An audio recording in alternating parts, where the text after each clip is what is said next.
Bonjour à tous. Ici, on va poursuivre la correction de la série sur la tension électrique, la quantité de la matière. Exercice 2. Soit le circuit électrique suivant. On donne UPA égale à 2 volts, UAC égale à 10 volts et UAB égale à 2 UPA. Question 1. Représentez par une flèche sur le circuit la tension UDE, UCB et UCN. Commençons par UDE.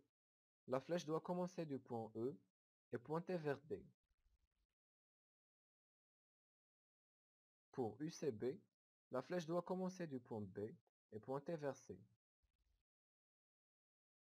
Pour UCN, la flèche doit commencer du point N et pointer vers C. 2. On branche un voltmètre entre les bornes du générateur pour mesurer la tension UPN. Représentez ce voltmètre sur le circuit en indiquant ces bornes.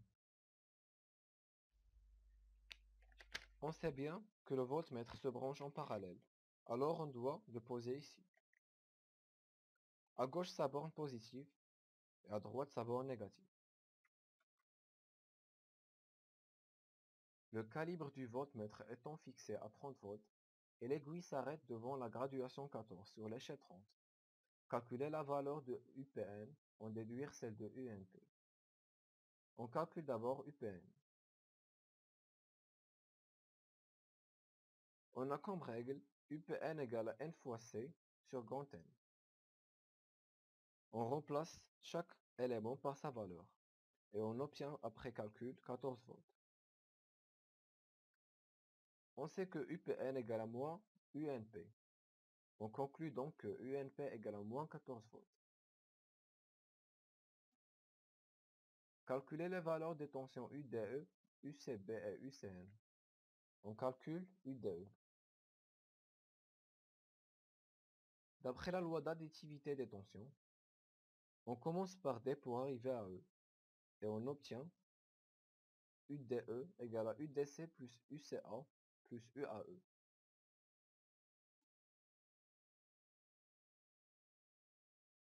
On remplace chaque élément par sa valeur pour trouver comme résultat moins 10 volts. Maintenant, UCB. On va faire la même chose d'après la loi d'additivité des tensions. UCB égale à UCA plus UAB. C'est-à-dire moins 10 plus 4, c'est moins 6 volts. D'après la loi d'additivité des tensions, on va calculer UCN. UCN égale à UCA plus UAP plus UPN. On va trouver à la fin 2 volts. UCN égale à 2 volts. Exercice 3. On considère le circuit électrique suivant. On donne les intensités du courant S. I égale à 1,3 A, I1 égale à 0,5 A et I4 égale à 0,2 A. La charge élémentaire E égale à 1,6 fois 10 à la puissance moins 19 coulombs. Comment sont branchés la lampe L1 et le moteur M? On voit très bien que le moteur et la lampe sont branchés en série. Combien de nœuds et de branches y a-t-il dans ce circuit? 1, 2, 3 et 4. Il y a 4 nœuds. La première branche, la deuxième, troisième, 4, 5. Il y a 5 branches. Quelle est l'intensité de courant qui traverse la lampe L1 est justifiée? D'après la loi d'unicité d'intensité du courant, I1 égale à 0,5 A. Calculer l'intensité du courant qui traverse la lampe L2. D'après la loi des nœuds, I égale à I1 plus I2. I2 égale à I moins I1. C'est-à-dire 1,3 moins 0,5 égale à 0,8 A. On déduire l'intensité qui traverse la lampe L3. D'après la loi des nœuds, I2 égale à I3 plus I4. I3 égale à I2 moins I4 égale 0,8 moins 0,2, c'est à la fin 0,600. Bonjour à tous. Dans cette vidéo, nous allons nous attaquer à la partie chimie de la série sur la tension électrique et la quantité de matière. Donc, commençons par la première partie de cet exercice. Un comprimé contient 500 mg de vitamine C, acide ascorbique, C6, H8O6. Quelle est la masse molaire de l'acide ascorbique? Donc, on calculera la masse molaire de chacun des atomes contenus dans cette molécule, et on en fera la somme. Donc, 6 fois la masse molaire du carbone, 8 fois la masse molaire de l'hydrogène et 6 fois la masse molaire de l'oxygène. On remplace par les valeurs, on calcule, on obtient 176 g par mol.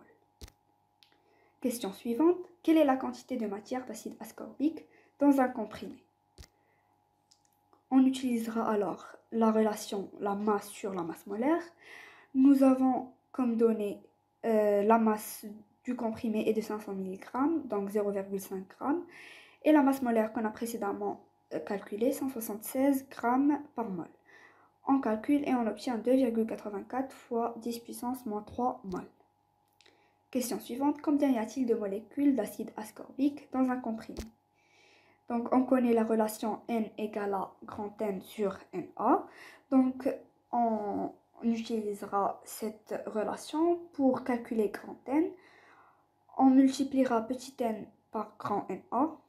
Na étant le nombre d'Avogadro, 6,02 fois 10 puissance 23. Et petit n étant la quantité de matière qu'on a précédemment calculée.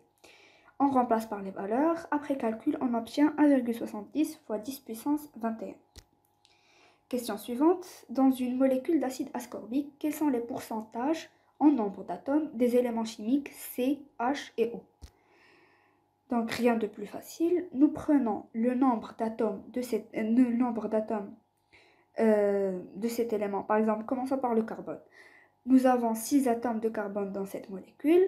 Nous divisons par le nombre total d'atomes contenus dans cette molécule qui est 20 et nous multiplions par 100 pour obtenir un pourcentage qui dans ce cas est de 30%. On fait de même pour l'hydrogène, on obtient 40% et ainsi pour l'oxygène, on obtient 30%. Question suivante, quels sont les pourcentages massiques des différents éléments chimiques constituant l'acide ascorbique? Donc, une petite explication s'impose. Donc, pour calculer le pourcentage massique, nous devons calculer la masse. Commençons par le pourcentage massique du carbone. Donc, la masse du carbone sur la masse totale de toute la molécule. Ceci nous donne la quantité de matière fois la masse molaire du carbone sur la quantité de matière fois la masse molaire totale. Donc, puisqu'on a 6 atomes, donc 6 fois la masse molaire du carbone, sur une molécule fois la masse totale. Donc, récapitulons. 6 pour le carbone, 6 fois la masse molaire du carbone sur la masse molaire totale, fois 100 pour obtenir un pourcentage. Après calcul, on obtient 40,90. On fait de même pour l'hydrogène. 8 fois la masse molaire de l'hydrogène sur la masse totale fois 100, on obtient 4,54. Et 6 est pour l'oxygène, 6 fois la masse molaire de l'oxygène sur la masse totale fois 100, on obtient donc 54,54%. Donc, question suivante. L'orange contient d'acide ascorbique C6H8O6. On presse une orange moyenne et on recueille la masse M égale à 63,2 mg en vitamine C. Premièrement, combien d'oranges faudrait-il manger pour absorber autant de vitamine C que dans un comprimé? Donc pour cela, nous allons prendre la masse du comprimé qui est de 500 mg et la masse recueillie de l'orange qui est 63,2. Nous allons diviser 500 par 63,2 et obtenir 7,9, ce qui est à peu près 8 oranges. Deuxième partie. Une cartouche de gaz contient Vb égale à 700 ml de butane C4H10 à l'état liquide. Dans cet état, sa masse volumique est est de 0,6 g par millilitre. Lorsque l'on ouvre la cartouche, le butane change d'état physique et on le récupère à l'état gazeux. Première question, calculer la masse du butane liquide dans la cartouche. Donc, on connaît la règle ρ égale à m sur V, celle de la masse volumique. Donc, m égale à ρ fois V. On remplace chaque élément de cette équation par sa valeur et on obtient 420 grammes après calcul. Passons à la question suivante. Quelle est la quantité de matière de butane dans la cartouche? Donc, la quantité de matière est petit m. Nous allons utiliser la règle m sur grand M, donc la masse sur la masse molaire. 420 grammes, qui est la masse qu'on a déjà calculée, sur 58 grammes par mol, qui est la masse molaire qu'on nous a donnée. On calcule 7,241 mol. Passons à la question d'après. Quel volume total peut-on espérer recueillir? Donc, nous connaissons la règle N égale à V sur Vm, le volume sur le volume molaire. Donc, on peut dire que V égale à N fois Vm.